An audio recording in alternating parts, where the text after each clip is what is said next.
ದಕ್ಷಿಣ ಕನ್ನಡ ಜಿಲ್ಲಾ ಪಂಚಾಯತ್ ಸಾರ್ವಜನಿಕ ಶಿಕ್ಷಣ ಇಲಾಖೆ ಶಿಕ್ಷಕರ ದಿನಾಚರಣಾ ಸಮಿತಿ ಶಿಕ್ಷಕರ ಕಲ್ಯಾಣ ನಿಧಿ ಬೆಂಗಳೂರು ಹಾಗೂ ಕ್ಷೇತ್ರ ಶಿಕ್ಷಣಾಧಿಕಾರಿಗಳ ಕಚೇರಿ ಪುತ್ತೂರು ಇದರ ಆಶ್ರಯದಲ್ಲಿ ಡಾಕ್ಟರ್ ಸರ್ವಪಲ್ಲಿ ರಾಧಾಕೃಷ್ಣನ್ ಅವರ ಜನ್ಮ ದಿನೋತ್ಸವ ಮತ್ತು ಶಿಕ್ಷಕರ ದಿನಾಚರಣೆಯ ಪ್ರಯುಕ್ತ ನಿವೃತ್ತ ಶಿಕ್ಷಕರಿಗೆ ಸನ್ಮಾನ ಹಾಗೂ ಪ್ರಶಸ್ತಿ ಪುರಸ್ಕೃತ ಶಿಕ್ಷಕರಿಗೆ ಅಭಿನಂದನಾ ಕಾರ್ಯಕ್ರಮ ಪುತ್ತೂರಿನ ಪುರಭವನದಲ್ಲಿ ನಡೆದಿದೆ.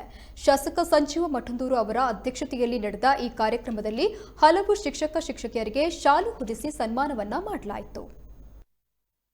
ಶಿಕ್ಷಕಿಯಾಗಿ 1980ರಿಂದ 2019ರವರೆಗೆ ಸುದೀರ್ಘ ಸೇವೆ ಸಲ್ಲಿಸಿ 39 ವರ್ಷ ಕರತಾಳದ ಮೂಲಕ ಪ್ರತಿಯೊಬ್ಬರು ಇವರ ಸೇವೆಯನ್ನು ಸ್ಮರಿಸಿ ಗೌರವಿಸಬೇಕಾಗಿ ಕೇಳಿಕೊಳ್ತಾ ಇದ್ದೇವೆ.